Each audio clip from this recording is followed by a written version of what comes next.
Good evening बच्चों, good evening everyone. कैसे हैं सभी लोग?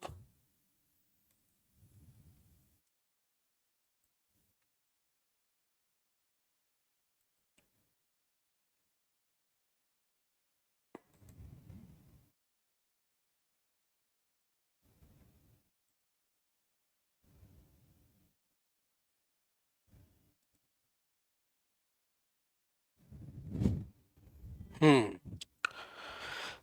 तो जल्दी से जुड़ जाइए, जल्दी से सारे लोग। फिर हम लोग शुरू करते हैं ये आज का सेशन। हम्म। ठीक है, चलिए। तो मेरी आवाज़ आ रही होगी आप लोगों तक। हम लोग इलेक्ट्रिक कंडक्शन वाला चैप्टर पढ़ रहे थे, जिसका नाम है, हिंदी में हम लोग उसे बोलते हैं वैद्युत चालन। ठीक है ना? हिंदी में हम लोग उसे बोलते हैं वैद्युत चालन। तो इलेक्ट्रिक कंडक्शन,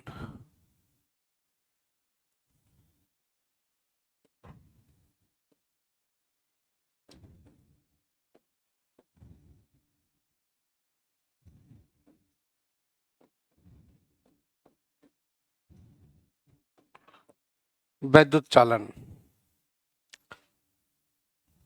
तो प्यारे बच्चों, हम लोग जो इलेक्ट्रिक कंडक्शन नाम का जो चैप्टर पढ़ रहे हैं, इसमें हमने आपको रेजिस्टेंस और रेजिस्टिविटी के बारे में पहले ही डिस्कस कर दिया है ना? अब आज हम लोगों को आगे की तरफ पढ़ना है। हम लोग जानेंगे, सबसे पहले हम लोग जानेंगे किसी मेटालिक कंडक्टर के अंदर जो कंडक्शन होता है वो जनरली होता कैसे है। तो मान लीजिए, जैसे कि अगर हम कोई कंडक्टर अगर हम लेते हैं, कोई कंडक्टर का मतलब कोई धातु का तार, इसे हम लोग चालक कहते हैं, चालक। ठीक है ना? इसे हम लोग क्या कहते हैं? चालक कहते हैं, ऐसे करके। ठीक है ना? हाँ, इसे हम लोग ऐसे करके चालक कहते हैं, यूं करके। ठीक है, ऐसे करके, ऐसे करके हम लोग इसको बोलते हैं कंडक्टर। अब मान लीजिए, इसके अंदर जो छोटे छोटे से जो एटम्स होते हैं, इस तरीके से हमने कुछ एटम्स यहाँ पर ऐसे करके दिखाने की कोशिश करी है। सारे एटम्स तो हम लोग दिखा भी नहीं सकते, क्योंकि सारे एटम्स तो बहुत ज़्यादा हो जाते हैं। ठीक है? अच्छा, इसके बीच में होता है तुम्हारा ये पॉजिटिव चार्ज, इस तरीके से। हम्म। इस तरीके से ऐसे करके पॉजिटिव चार्ज होता है, यूं करके। ठीक है? तो ये तुम्हारा ऐसे करके पॉजिटिव चार्ज होता है, यूं करके। ठीक है? ऐसे करके। अच्छा, दूसरी चीज क्या है? अब आप एक चीज और समझिएगा कि जैसे ये छोटे छोटे से जो तुम्हारे एटम्स हैं, ऐसे ही जो एटम्स को अगर हम लोग बाहर ऐसे करके एक फोटो बना दिया जाए, ओहो, जैसे मान लीजिए फॉर एग्जांपल, अगर हम एक एटम यहाँ पर ऐसे करके बनाते हैं, इसके बीच में पॉजिटिव है ना? तो मान लेते हैं कि जैसे ये जो एटम्स हैं, इसके बाहर चारों तरफ कुछ सेल होती हैं, सेल, जिनको हम लोग कक्षा बोलते हैं। ठीक है ना? ऐसे ही ये जो सेल होती हैं, ये एक्चुअली में इन्हीं के अंदर इलेक्ट्रॉन घूमते हैं, उसके चारों तरफ ऐसे करके चारों तरफ घूमते हैं। ठीक है? ये तुम्हारी इस तरीके से सेल हो गई, जो बीच में खाली स्थान आपको दिख रहा है वो। ठीक है? तो यही जो सेल होती हैं, इसी के अंदर ये हमने ऐसे ऐसे करके बनाए हैं सेल। मेरी पूरी बात को आप समझिएगा। देखिए, यहाँ पर एक इलेक्ट्रॉन, सपोज दैट मैंने एक इलेक्ट्रॉन यहाँ पर बना दिया, ये पीले रंग का। ठीक है ना? एक इलेक्ट्रॉन मैंने यहाँ पर ऐसे करके ये बना दिया ऑरेंज कलर का। एक इलेक्ट्रॉन मैंने यहाँ पर ऐसे करके बना दिया हरे रंग का। फॉर एग्जाम्पल, एग्जाम्पल के पर्पज से मैं आपको बता रहा हूँ यहाँ पर ऐसे करके। जो इलेक्ट्रॉन इस न्यूक्लियस के बिल्कुल सबसे ज़्यादा नज़दीक है, जो इलेक्ट्रॉन न्यूक्लियस के सबसे ज़्यादा नज़दीक है, नज़दीक होने के कारण उनके बीच की डिस्टेंस कम होती है, और जिसके कारण इन दोनों के बीच में, मतलब तुम्हारा न्यूक्लियस और साथ में इलेक्ट्रॉन, इन दोनों के बीच में जो अट्रैक्शन फोर्स होते हैं वो काफ़ी स्ट्रांग होते हैं। अट्रैक्शन फोर्स स्ट्रांग होने के कारण जो न्यूक्लियस के नज़दीक वाला इलेक्ट्रॉन है, उसे अंदर से बाहर निकाल पाना डिफिकल्ट है। ठीक है? उसके बाद में तुम्हारा आता है दूसरा वाला। तुम्हारा आता है, पहले तो ये हो गया, ठीक है ना? उसके बाद में आता है दूसरा ऑरेंज कलर का। ये थोड़ा उससे ज़्यादा दूरी पर है, इनके बीच में अट्रैक्शन फोर्सेस थोड़े से कम है पहले वाले की तुलना में। तो इसे भी रिलेटिवली निकालना तो डिफिकल्ट है ही है। क्यों? क्योंकि कितना भी नज़दीक होगा दूसरी सेल के इलेक्ट्रॉन्स के बीच में, दूसरी सेल के इलेक्ट्रॉन्स और न्यूक्लियस के बीच में अट्रैक्शन अच्छा खासा लगता है। तो इसे भी निकालना थोड़ा सा डिफिकल्ट है, बट हाँ, इसके कंपैरिजन में, पहले वाले के कंपैरिजन में इसे बाहर निकालना आसान है। मगर जो सबसे बाहर वाला जो इलेक्ट्रॉन होता है, जिसे हम बोलते हैं ये बाहरी सेल है, जिसे इंग्लिश में आउटर मोस्ट सेल के नाम से जानते हैं, ये वाला जो तुम्हारा इलेक्ट्रॉन है, ये वाला इलेक्ट्रॉन, तो ये वाला जो तुम्हारा इलेक्ट्रॉन है, इसको निकालना सबसे ज़्यादा इजी रहता है। इसी वजह से और ये वाले जो इलेक्ट्रॉन होते हैं, इनको हम लोग जनरली किसी मेटल में इस तरीके से ऐसे करके रिप्रेजेंट कर देते हैं। तो इस तरीके से हम लोग रिप्रेजेंट कर देते हैं ऐसे ऐसे करके, ठीक है ना। अच्छा, ये जो इलेक्ट्रॉन होते हैं ये रैंडमली ऐसे ही घूमते रहते हैं, किसी मेटल के टुकड़े में रैंडमली ऐसे ही घूमते रहते हैं, इधर इधर उधर इधर उधर, बिल्कुल वैसे ही घूमते हैं जैसे कि गैस के मॉलिक्यूल्स रैंडम इधर उधर उधर उधर ऐसे करके घूमते रहते हैं। तो ये जो तुम्हारे इलेक्ट्रॉन्स हैं, ये कुछ इस तरीके से ऐसे करके घूमते रहते हैं, समझिएगा मेरी बात को। जैसे ये तुम्हारा इससे आया, ऐसे करके टकरा करके इधर चला गया, फिर इधर आ गया ऐसे करके टकरा करके, ठीक है ना। जैसे ऐसे आया टकरा करके, फिर ये इधर चला गया ऐसे करके, ठीक है, इधर ऐसे करके चला गया किसी दूसरे के पास, ठीक है। बिल्कुल वैसे ही ये वाला इलेक्ट्रॉन मान लीजिए ऐसे करके इससे टकराया, ठीक है ना, इससे टकरा कर फिर बाद में इससे टकराया, फिर वो इधर चला गया ऐसे करके। तो वैसे ही तुम्हारे जो इलेक्ट्रॉन होते हैं वो ऐसे करके टकराया, फिर बाद में इधर चला गया, फिर बाद में इधर आ गया, ठीक है ना, फिर वो ऐसे करके चला गया। तो ये सारे के सारे जो इलेक्ट्रॉन होते हैं, ये तुम्हारे रैंडमली इधर उधर इधर उधर ऐसे मोशन करते रहते हैं। इस मोशन को हम लोग बोलते हैं रैंडम मोशन, अनियमित गति कहते हैं इसे हिंदी में, ठीक है। तो ये जो रैंडम मोशन जो इस तरीके की होती है, ये तब तक होती है जब तक हम किसी भी तार के दोनों सिरों को किसी बैटरी से नहीं जोड़ देते, ठीक है ना। तब तक ये इस तरीके की मोशन होती रहती है। तो अश्विनी, अभिनव, मनीष, अंशिका, गुड इवनिंग, ठीक है ना। तो ये हो गया। अच्छा, दूसरी चीज, अब मेरी बात को समझिएगा जरा। तो इस तरीके से जो ऐसी जो मोशन होती है, इसे हम लोग बोल देते हैं क्या, रैंडम मोशन, ठीक है ना। इसे हम लोग बोल देते हैं रैंडम मोशन। अच्छा, दूसरी चीज क्या है, ये जो इलेक्ट्रॉन होते हैं ना, ये बिल्कुल एकदम जो है गैस के मॉलिक्यूल्स, जैसे कि अभी मैंने बताया कि गैस के मॉलिक्यूल्स के जिससे इस तरीके से मोशन करते हैं, इसीलिए हम लोग इसको मतलब इलेक्ट्रॉन गैस भी कह सकते हैं, या हम लोग इसको इलेक्ट्रॉन क्लाउड बोल देते हैं। क्या बोल देते हैं इसको, इलेक्ट्रॉन क्लाउड बोलते हैं। ये हर समय इधर उधर तैरते रहते हैं, मतलब घूमते रहते हैं तुम्हारे इस तरीके से। अच्छा, दूसरी चीज क्या होती है कि एक टक्कर से, जैसे एक मान लेते हैं, जैसे फॉर एग्जांपल एक मैं तुम्हारे सामने थोड़ा सा बाहर एक अलग से एग्जांपल लेके आता हूं मैं। मान लीजिए, चलिए, ये तो मैंने आपको एटम बना के दिखाया था ऐसे करके, ठीक है।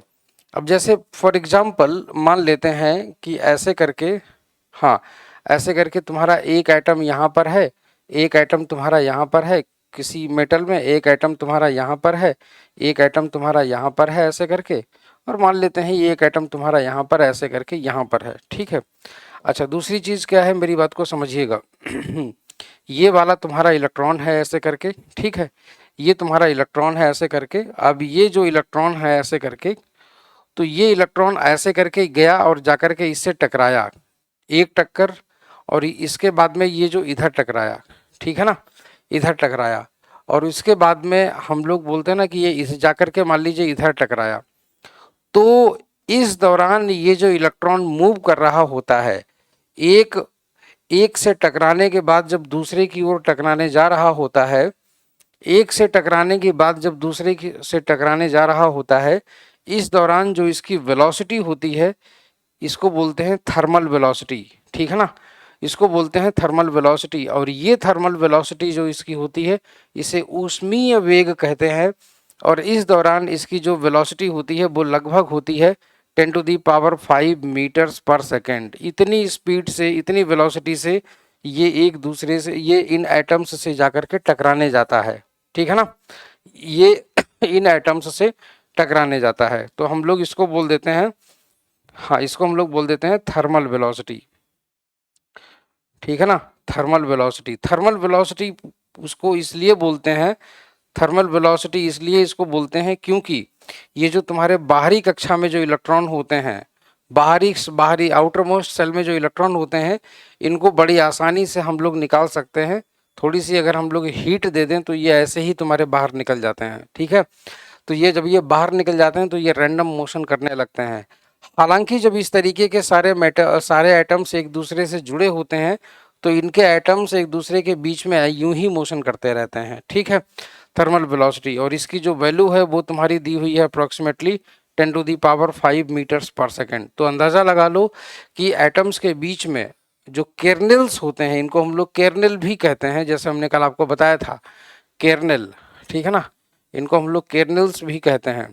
तो केर्नेल्स के बीच में जो इलेक्ट्रॉन तुम्हारे मूव करते हैं, इस वेलोसिटी को हम लोग थर्मल वेलोसिटी कहते हैं। अच्छा, दूसरी चीज, ये जो तुम्हारा यहां से यहां तक का, आप देखिए एक टक्कर से दूसरी टक्कर के बीच का जो समय है, एक टक्कर से दूसरी टक्कर के बीच का जो टाइम होता है, ये वाला जो यहां से लेकर के यहां तक का जो टाइम होता है, इसे हिंदी में श्रांति काल कहते हैं। हिंदी में श्रांति काल के नाम से हम लोग इसको जानते हैं, ठीक है। और हाँ, इसको हम लोग ऐसे करके कह देते हैं। दूसरी चीज, ये जो तुम्हारी डिस्टेंस होती है यहां से यहां तक की, एक टक्कर से दूसरी बीच की टक्कर की, इसको हम लोग बोलते हैं mean free path. Mean free path, average distance हम ले लेते हैं। एवरेज डिस्टेंस, एवरेज डिस्टेंस का मतलब देखो, एक से दूसरे के बीच में हो सकता है कि इसके बीच की डिस्टेंस कम और हो सकता है इसके बीच की डिस्टेंस ज़्यादा हो सकता है इसके बीच की डिस्टेंस उससे भी ज़्यादा हो सकता है कि अगले के बीच की डिस्टेंस कम हो। तो हम लोग क्या करते हैं कि सारी डिस्टेंसेस को अगर कैलकुलेट कर लें, नंबर ऑफ कोलिजन्स को नोट कर लें और नंबर ऑफ कोलिजन्स से डिवाइड कर दें, तो इनके बीच की जो एवरेज डिस्टेंस होगी वो हम लोग निकाल लेते हैं, ठीक है ना, वो हम लोग उसे निकाल लेते हैं। तो ऐसे रास्ते को जो ये इलेक्ट्रॉन ट्रेवल करता है, मान के चलते हैं कि हर एक टक्कर के बीच इतनी डिस्टेंस ये अप्रोक्सीमेटली जरूर चलता है। ऐसे रास्ते को बोलते हैं, ऐसे रास्ते की लंबाई को बोलते हैं मीन फ्री पाथ। ऐसे रास्ते को हम लोग बोलते हैं मीन फ्री पाथ, ठीक है ना। हाँ, तो ये चीज हो जाता है तुम्हारा, ठीक है ना, मीन फ्री पाथ। इसको आप लोग जल्दी से फोटो बना लीजिए, इसका फटाफट, इसका आप लोग फोटो बना लीजिए जल्दी से। अच्छा, एक जैसे अभी मैंने एक चीज और बताई थी, रिलैक्सेशन टाइम, श्रांति काल, ठीक है ना, उसको बोलते हैं रिलैक्सेशन टाइम। इसको यहां पर मैं लिख देता हूं ऐसे करके, रिलैक्सेशन टाइम, रिलैक्सेशन टाइम, ठीक है ना। हाँ, मुक्त माध्य पथ, इसको हम लोग बोल देते हैं मुक्त माध्य पथ, और इसको बोल देते हैं श्रांति काल,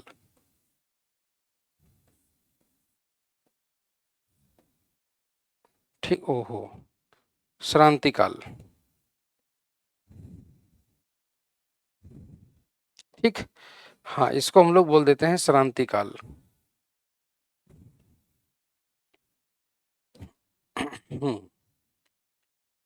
श्रांति काल,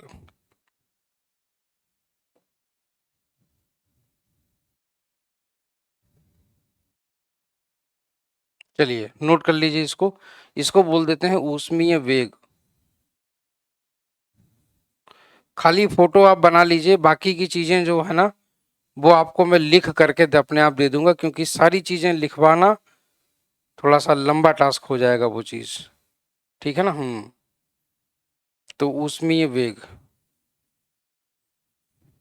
ठीक है ना, तो ये चीज है। तो बना लीजिए जरा, इसका ये फोटो बना लीजिए। अच्छा, हम्म,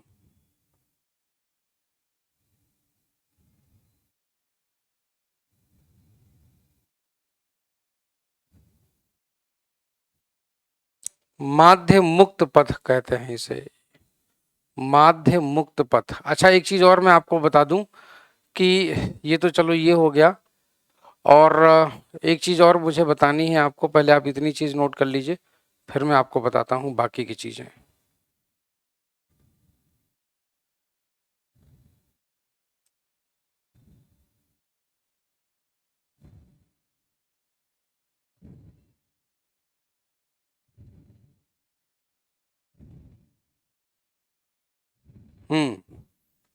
माध्य मुक्त पथ।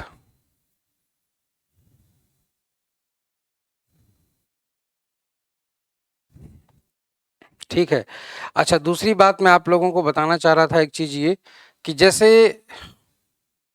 ये जो अलग अलग, जो तुम्हारी ये जो स्पीड है यहाँ पर अलग अलग इस तरीके से, वो तो तुम्हारी सेम रहेगी लगभग लगभग, उसका मैग्नीट्यूड लगभग सेम रहता है इसका वेलोसिटी का, मगर डायरेक्शन जो है ना वो तुम्हारी बदलती रहती है। तो डायरेक्शन तुम्हारी बदलने के कारण इसकी वेलोसिटी बदलती रहती है।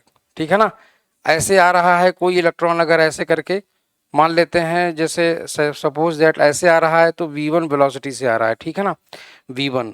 फिर जब ये इधर गया तो ये मान लीजिए कि v2 वेलोसिटी से हो गया, ठीक है।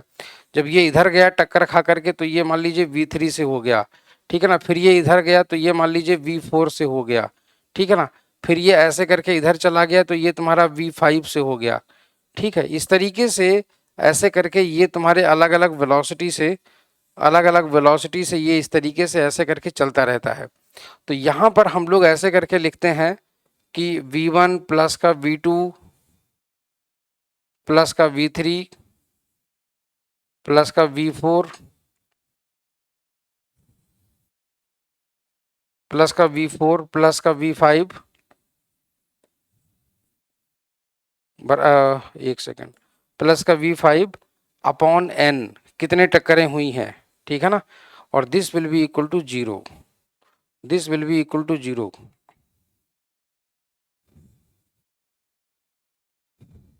ठीक, ऐसे करके तो हम ये चीज नोट कर लेते हैं। ऐसा इसलिए होता है क्योंकि वेलोसिटी के जो वेक्टर होते हैं वो, अगर इस ये वाला तुम्हारा वेक्टर है वेलोसिटी का, और ये वाला वेक्टर है, और ऐसे करके एक वेक्टर है, ऐसे करके एक वेक्टर है, और ऐसे ही बना दो वापस, तो टोटल तुम्हारा जो सम होगा वो तुम्हारा टोटल जीरो हो जाएगा। तो ऐसे करके अगर हम मान लेते हैं कि जैसे अगर इसके इस तरीके से n n टक्करें होती हैं, सपोज दैट n टक्करें होती हैं, तो हम लोग इसको ऐसे करके कह सकते हैं, ऐसे करके, मतलब फोटो में ऐसे बनाए दे रहा हूँ, चलिए थोड़ी सी जगह यहाँ पर बच जाए। तो मान लेते हैं कि जो n टक्करें होती हैं, तो n टक्करों के लिए हम लोग इसको ऐसे करके लिख सकते हैं। ओहो, ओहो, n टक्करें अगर होती हैं तो तुम्हारा plus dot dot dot dot plus V N, ठीक है ना, प्लस वी एन, इस तरीके से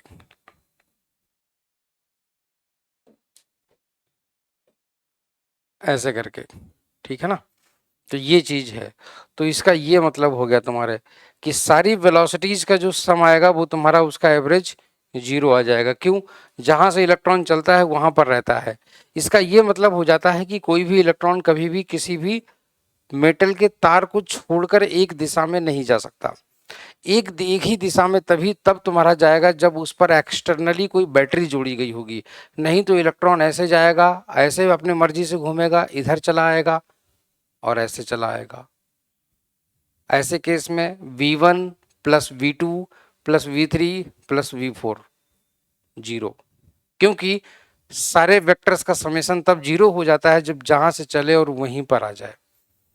तो इस तरीके से जो सारे इलेक्ट्रॉन की वेलोसिटीज का, जितने इलेक्ट्रॉन्स हैं सारे इलेक्ट्रॉन्स की वेलोसिटीज का जो टोटल सम आएगा वेक्टोरियल समेशन, वो तुम्हारा टोटल जीरो आएगा।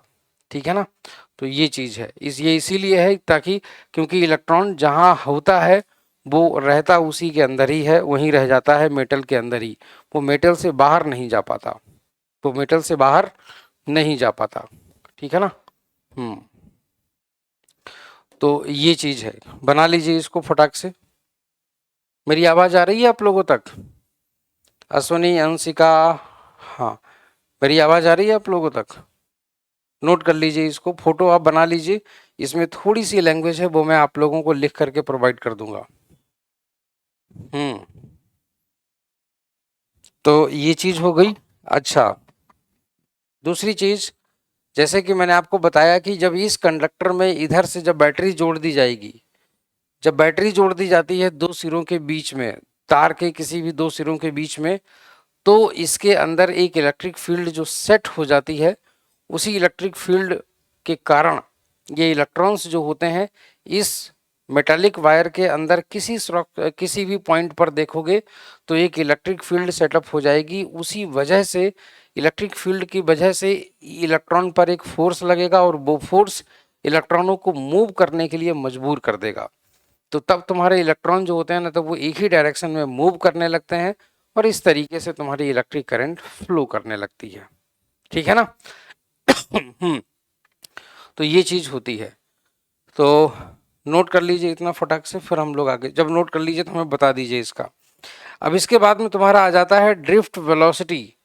करंट और ड्रिफ्ट वेलोसिटी में क्या डिफरेंस होता है, क्या रिलेशन होता है? पहली चीज तो हम लोग एक चीज समझते हैं कि ड्रिफ्ट वेलोसिटी होती क्या है। इसको बोलते हैं अनुगमन वेग, ड्रिफ्ट वेलोसिटी।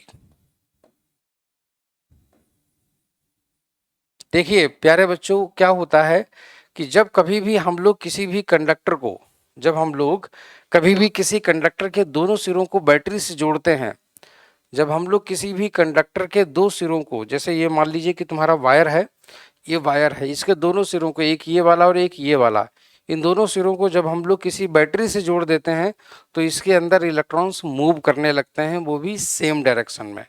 सारे के सारे इलेक्ट्रॉन एक दूसरे का पीछा करते हुए आगे की तरफ बढ़ते हैं। तो इलेक्ट्रॉन्स वो जिस वेलोसिटी से आगे की तरफ बढ़ते हैं, वो इलेक्ट्रॉन्स जिस वेलोसिटी से एक दूसरे का पीछा करते हुए आगे की ओर जाते हैं, उसी वेलोसिटी को हम लोग ड्रिफ्ट वेलोसिटी कहते हैं। उसी वेलोसिटी को हम लोग ड्रिफ्ट वेलोसिटी कहते हैं। अच्छा, वो ड्रिफ्ट वेलोसिटी क्या इस थर्मल वेलोसिटी के बराबर होती है? नहीं।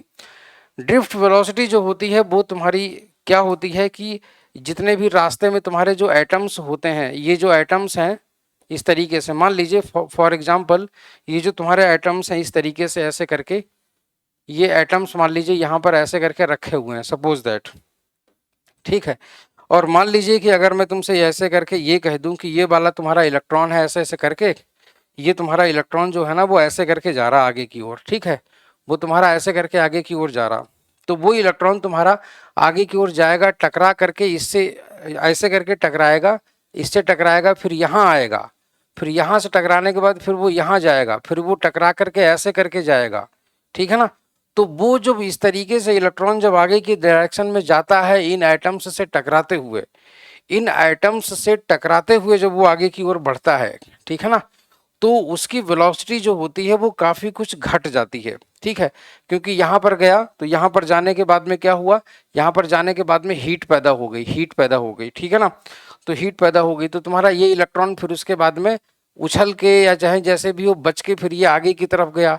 यहाँ पर जब ये गया तो यहाँ पर जाकर के हीट पैदा हो गई, यहाँ पर जाकर के हीट पैदा इसलिए हो गई क्योंकि यहाँ पर ये टक्कर हो गई, और टक्कर हो गई तो ऑब्वियस सी बात है कि ये इलेक्ट्रॉन तुम्हारा अपने कुछ कुछ एनर्जी को रिलीज करता जाता है। एनर्जी को रिलीज इसलिए कर देता है, एनर्जी को रिलीज करेगा ही करेगा क्योंकि जब टक्कर हो जाएगी तो वहां पर हीट जनरेट हो जाती है। तो इसकी जो अपनी काइनेटिक एनर्जी होती है वो तुम्हारी टक्करों के दौरान हीट के रूप में कन्वर्ट हो जाती है। और ये काइनेटिक एनर्जी कहाँ से लाया है? ये लाया है बैटरी से। जो बैटरी हम लोग जोड़ते हैं तो बैटरी जो होती है उसका जो पोटेंशियल डिफरेंस होता है, बैटरी के दो टर्मिनल्स के अक्रॉस अगर पोटेंशियल डिफरेंस जिंदा है, मतलब 0 से ज़्यादा है, अगर उन दोनों के बीच में कोई अगर चार्ज रख दोगे तो चार्ज एक्सेलरेट करता है। मगर कब? समस्या ये है कि तार के अंदर नहीं कर पाता। अगर कोई तुमसे ये पूछे कि किसी मेटल के वायर के अंदर इलेक्ट्रॉन एक्सेलरेट करता है, क्या वो एक्सेलरेटेड मोशन करता है, तो जवाब होगा नहीं, वो एक्सेलरेटेड मोशन नहीं कर पाता। इसलिए नहीं कर पाता क्योंकि वो शुरू में चलता तो है एक्सेलरेट होकर के, अपनी वेलोसिटी बढ़ती है, बट क्या है कि वो तुरंत इलेक्ट्रॉन से टकराता है।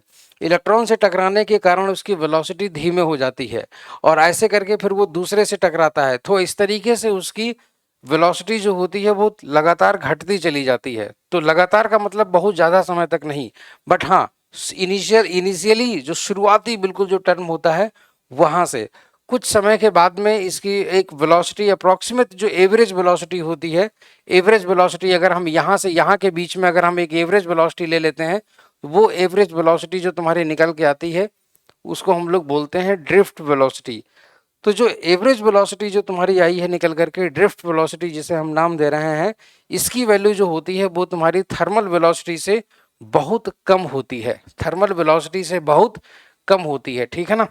तो थर्मल वेलोसिटी से बहुत कम होती है, तो ये एक लिमिटेड स्पीड से चलते हैं और इसी वेलोसिटी को हम लोग बोलते हैं ड्रिफ्ट वेलोसिटी। ये मान के चलते हैं कि जब इलेक्ट्रॉन, जब कभी भी कोई भी मेटल के वायर को किसी बैटरी से जोड़ दिया जाता है तो उसमें इलेक्ट्रॉन एक कांस्टेंट वेलोसिटी से एक डायरेक्शन में चलने लगते हैं, उसी कांस्टेंट वेलोसिटी से सारे इलेक्ट्रॉन एक दूसरे को फॉलो करते हुए पीछे जाते हैं, इसीलिए हम लोग इसे ड्रिफ्ट वेलोसिटी कहते हैं। और हिंदी में हम लोग इसको इसको कहते हैं अनुगमन वेग। क्या कहते हैं? हम लोग इसको हिंदी में कहते हैं अनुगमन वेग। अनु का मतलब होता है पीछा करना और गमन का मतलब होता है चलना, ठीक है ना। तो पीछे पीछे चलने वाला वेग, ऐसा वेग जिससे कोई चीज पीछे पीछे चल रही हो किसी किसी के, ठीक है ना। इसीलिए हम लोग उसको बोलते हैं अनुगमन वेग, अनुगमन वेग, ठीक है ना। अच्छा, तो ये चीज हमारी यहां पर क्लियर हो गई। अब बात ये आती है कि जितनी तेजी से इलेक्ट्रॉन चलेगा, इलेक्ट्रॉन तो ऑब्वियस सी बात है, अगर तेजी से चलेगा तो किसी वायर के अंदर से कम समय में ज्यादा चार्ज चल के जाएगा। अगर इलेक्ट्रॉन तेजी से चलेगा तो किसी भी वायर के अंदर से चार्ज का जो फ्लो होगा, चार्ज की जो क्वांटिटी होगी जो एक समय में फ्लो कर रही होगी, उसकी वैल्यू ज्यादा हो जाएगी, तो करंट की वैल्यू बढ़ जाएगी। हम लोग जानते हैं कि अगर कभी भी, ठीक है ना, हम लोग जानते हैं कि कभी भी जब कोई भी चार्ज अगर किसी कंडक्टर के अंदर से फ्लो करता है तो उसके अंदर इलेक्ट्रिक करंट फ्लो करने लगती है, ठीक है ना। कितना स्पेस छोड़ दें, ऐसे समझ लो कि इसके लिए, इतने के लिए तुमको कम से कम एक पन्ना छोड़ देना चाहिए,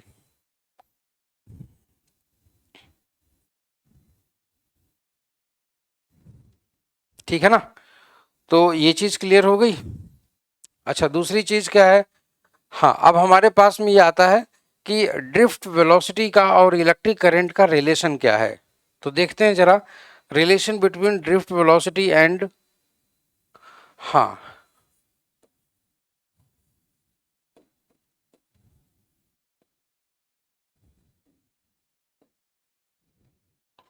रिलेशन बिटवीन ड्रिफ्ट वेलोसिटी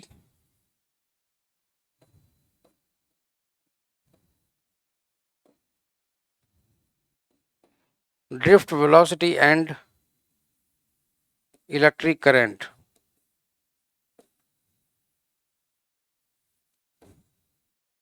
ठीक है ना। हाँ, तो relation between drift velocity and electric current, तो relation between drift velocity and electric current समझिएगा।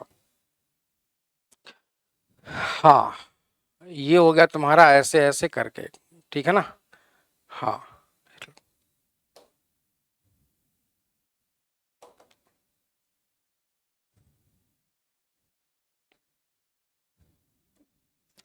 देखिए, relation between drift velocity and electric current, हमको इसके बीच का रिलेशन बताना है। मान लेते हैं, सपोज दैट, मान लेते हैं ये कोई कंडक्टर है इस तरीके से ऐसे करके, हाँ, मान लेते हैं कि ये कोई कंडक्टर है ऐसे करके,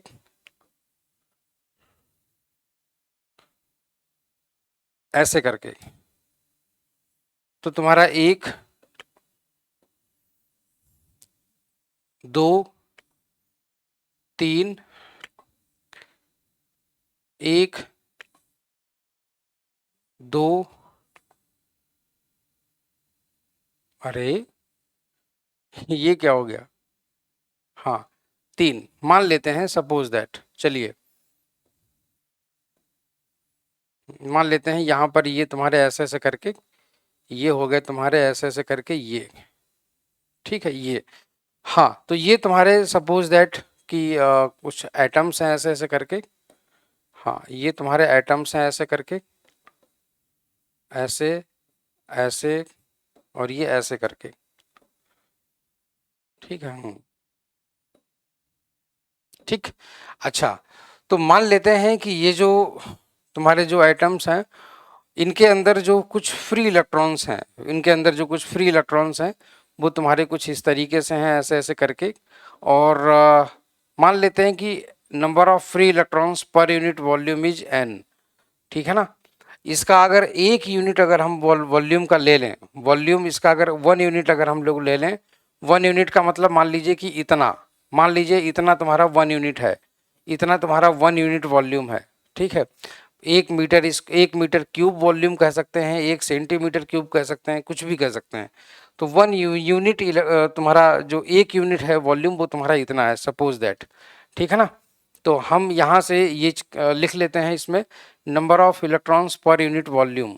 पहले तो इसमें हमको वो चीज़ें सारी बतानी पड़ेंगी।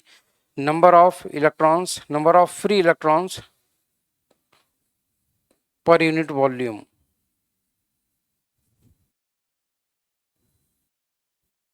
Per unit volume is an. ठीक है ना। हाँ, per unit volume is an. और मान लीजिए जो तुम्हारा, जैसे कि अगर हम तुमसे कहें कि चार्ज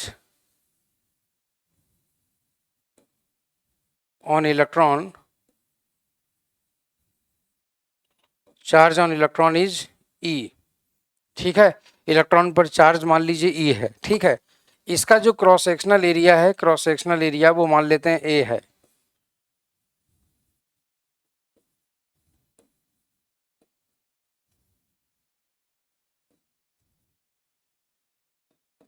क्रॉस सेक्शनल एरिया तुम्हारा मान लीजिए ए है।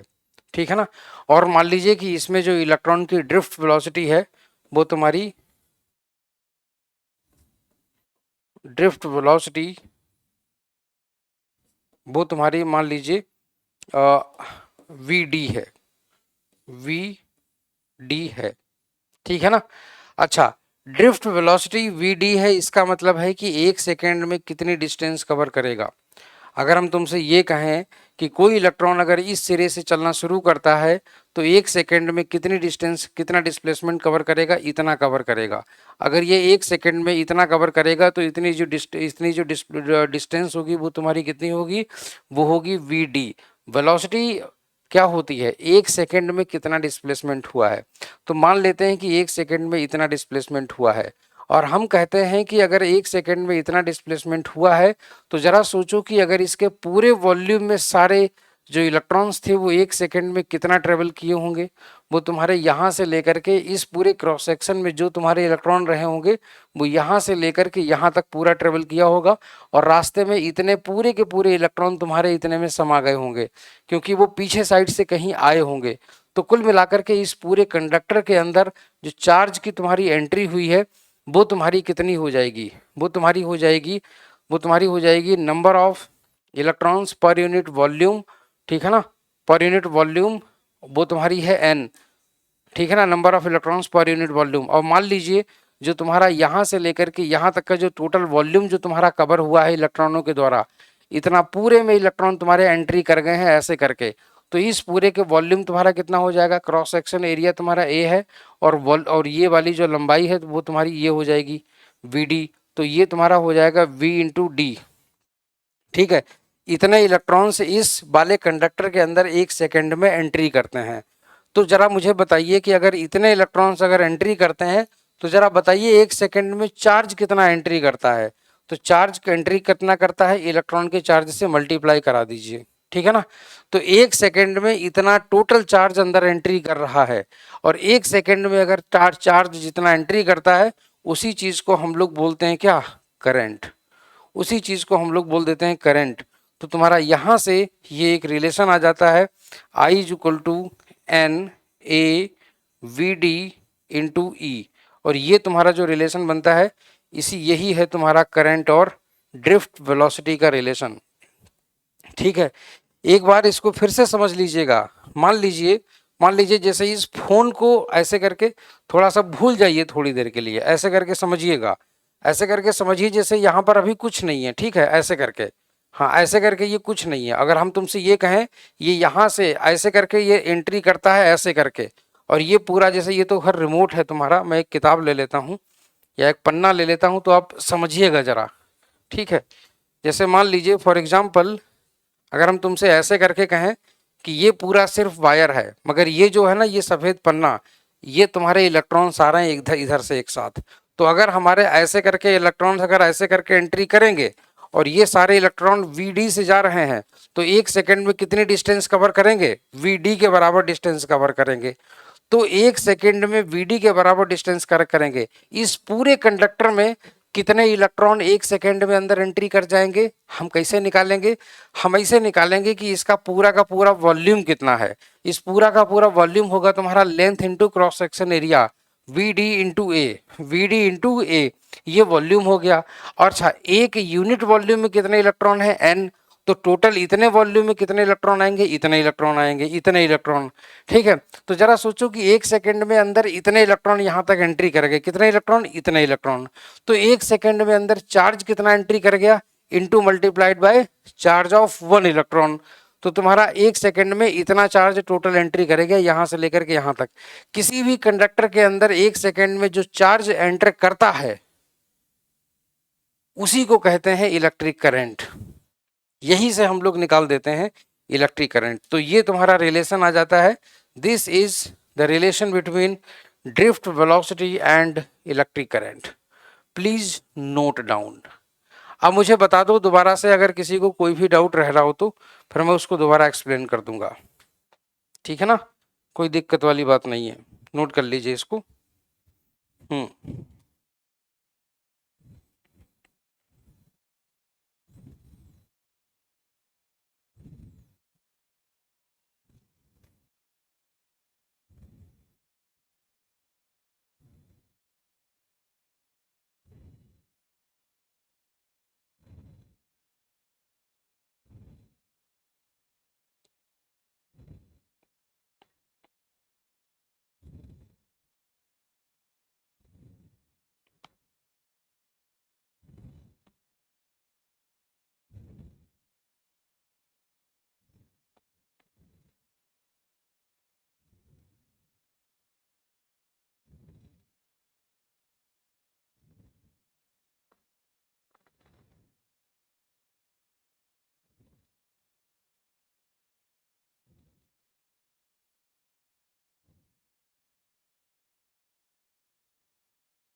नोट हो गया?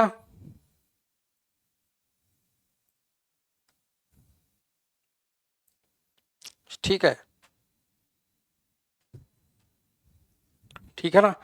देखो, अगर कोई कभी पूछे कि चाल क्या होती है, तो एक सेकंड में चली गई दूरी, वेलोसिटी क्या है, एक सेकंड में डिस्प्लेसमेंट कितना हुआ है, ठीक है ना? तो एक सेकंड में डिस्प्लेसमेंट, तो यहां पर जो वेलोसिटी तुम्हारी है, जो ड्रिफ्ट वेलोसिटी है, वो क्या है? वो एक सेकंड में डिस्प्लेसमेंट कितना हुआ है वो ये बताता है, ठीक है ना? तो ये चीज है ऐसे करके। तो यहां पर तुम्हारा ये रिलेशन आ जाता है। आई होप सो कि आप लोग ये चीज समझ गए होंगे, है ना? अच्छा, अगर हम यहां से करंट डेंसिटी निकालना चाहें तो कैसे निकालेंगे?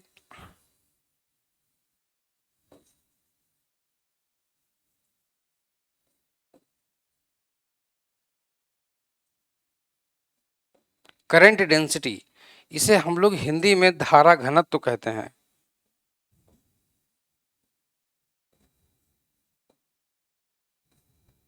इसे हम लोग हिंदी में धारा घनत्व कहते हैं ऐसे करके।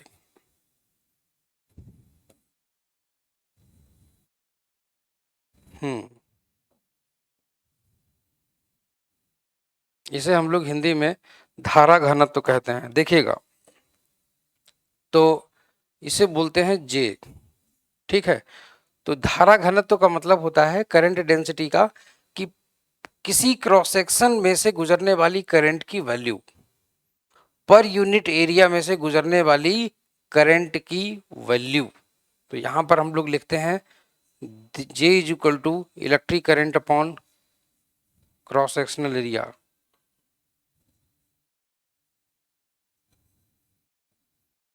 इलेक्ट्रिक करंट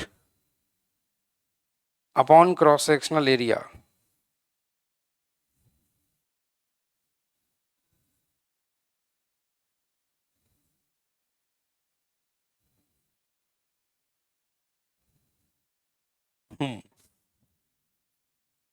ठीक है ना, अपॉन क्रॉस सेक्शनल एरिया।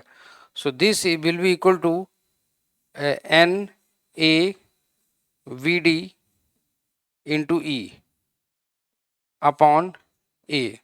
तो तुम्हारा यहां पर ऐसे करके ए से ए तुम्हारा कैंसिल हो गया, तो तुम्हारा जे बराबर तुम्हारा हो जाएगा कितना,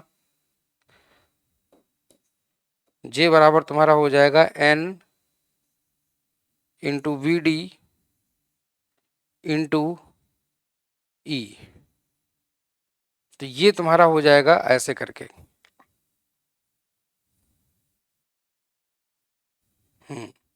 ठीक, तो ये हो गया तुम्हारा, नोट कर लीजिए इसको।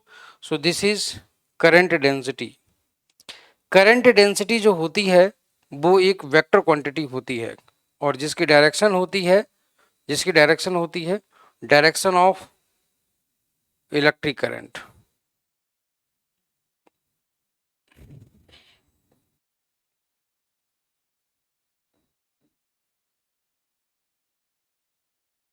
Current density is a vector quantity.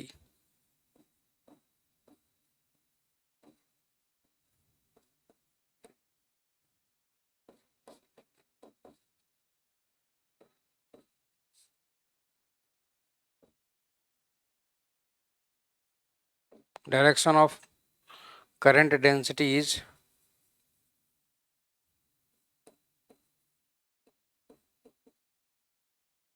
in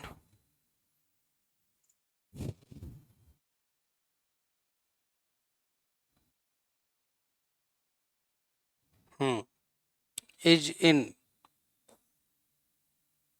the direction of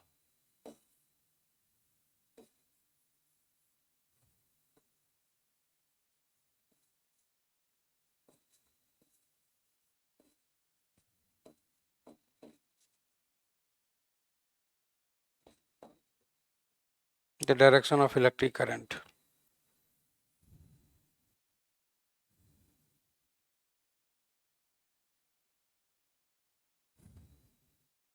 note कर लीजिए।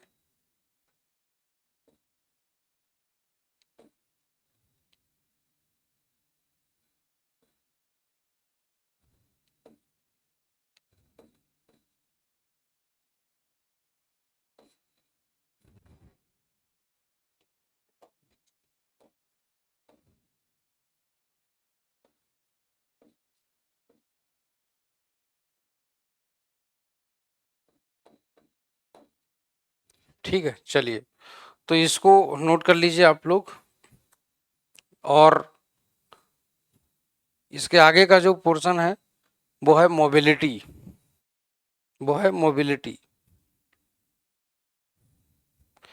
करंट डेंसिटी देखो कुछ नहीं, पर यूनिट। जैसे कि मान लो फॉर एग्जांपल, अगर मैं तुमसे कहूं कि कोई पाइप है, पाइप, मेरी बात समझना।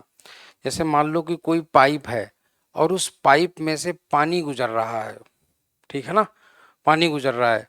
तो मैं अगर तुमसे ये कहूं कि कोई पाइप बहुत मोटा पाइप है, बहुत मोटा पाइप है, जिसका परिच्छेद क्षेत्रफल बहुत ज्यादा है, जिसका क्रॉस सेक्शनल एरिया बहुत ज्यादा है, तब अब उसका क्रॉस सेक्शनल एरिया अगर बहुत ज्यादा है तो हमको ये बताना पड़ेगा कि 1 मीटर स्क्वायर के क्रॉस सेक्शनल एरिया में कितना पानी गुजर रहा है, कितना पानी गुजर रहा है। तो हम लोग बोलेंगे कि इतना पानी यहां से गुजर रहा है पर यूनिट एरिया। तो बस वही चीज है, यहां से इलेक्ट्रिक करंट की वैल्यू पर यूनिट एरिया कितनी गुजर रही है उसको बोलते हैं डेंसिटी, करंट डेंसिटी, धारा घनत्व। ठीक है, तो ये चीज है, नोट कर लीजिए इसको। अगला जो टर्म है तुम्हारा वो है मोबिलिटी। मोबिलिटी के बारे में देखिए, मटेरियल जनरली 3 तरीके के होते हैं, इलेक्ट्रिक मटेरियल्स। कुछ होते हैं कंडक्टर, कुछ होते हैं इंसुलेटर, कुछ होते हैं सेमीकंडक्टर। तो कंडक्टर वो होते हैं जो इलेक्ट्रिक करंट जिनके अंदर फ्लो करती है, इंसुलेटर वो होते हैं जिनके अंदर इलेक्ट्रिक करंट फ्लो नहीं करती है, मगर सेमीकंडक्टर वो होते हैं जिनके अंदर करंट फ्लो तो करती है मगर उनकी कंडक्टिविटी जो होती है, उनकी चालकता जो होती है वो कंडक्टर से कम होती है मगर इंसुलेटर से ज्यादा होती है। ठीक है ना, दूसरी चीज क्या है कि जो कंडक्टर होते हैं, कंडक्टर्स में इलेक्ट्रिक करंट है वो तुम्हारी फ्लो करती है। कंडक्टर्स में जैसे मेटालिक कंडक्टर हैं, तो मेटालिक कंडक्टर में जो इलेक्ट्रिक करंट तुम्हारी फ्लो करती है वो फ्लो करती है फ्री इलेक्ट्रॉन्स के कारण। जो आयन होते हैं, आयन जैसे लिक्विड सॉल्यूशन हो गए, उनमें आयनों के कारण फ्लो करती है इलेक्ट्रिक करंट, फ्री आयंस के कारण, उनको बोलते हैं मुक्त आयन के कारण। मगर जो तुम्हारे जैसे गैसें हैं, तो गैसों में क्या होता है कि आयोनाइज्ड आयन होते हैं, और आयन क्या उनको मतलब एक तरीके से इलेक्ट्रॉन भी बाहर निकल आते हैं और आयन होते हैं पॉजिटिव आयन। तो इलेक्ट्रॉन और पॉजिटिव आयन इनके द्वारा तुम्हारे गैसों में इलेक्ट्रिक करंट फ्लो करती है। मगर जो तुम्हारे सेमीकंडक्टर होते हैं, सेमीकंडक्टर में इलेक्ट्रिक करंट फ्लो इलेक्ट्रॉन के द्वारा भी होता है और पॉजिटिव वाले एटम के द्वारा भी होता है। अब आप ये सोच रहे होंगे कि पॉजिटिव वाला जो एटम है वो चलता है क्या? नहीं चलता है, वो नहीं चलता है। इलेक्ट्रॉन जब चलते हैं तो पॉजिटिव वाले अपोजिट में चलते हुए महसूस होते हैं। बिल्कुल वैसे ही उनकी इलेक्ट्रॉन अगर नेगेटिव इधर लेकर के जा रहा है, तो इलेक्ट्रॉन की जो कमी है, इलेक्ट्रॉन की कमी पॉजिटिव चार्ज, वो अपोजिट में फ्लो करती है, दिखाई देती है। इसके बारे में हम लोग कल विस्तार से चर्चा करेंगे। एक एनिमेशन लेकर के आएंगे जिसमें से आप लोगों को ये सारी चीज देखो एकदम आंखों से दिखेगी। आज के लिए ये जो थ्योरी पोर्शन था वो हम लोग अभी आज यहीं पे ओवर करेंगे। जो नेक्स्ट लेक्चर आएगा हमारा कल, उसमें कुछ एनिमेशन होगा जो आपको दिखाएगा कि किस तरीके से कंडक्टर में इलेक्ट्रिक करंट फ्लो करती है। ठीक है, तो आज के लिए मैं ये सेशन यहीं पर ओवर करूंगा। Thank you so much, bye bye.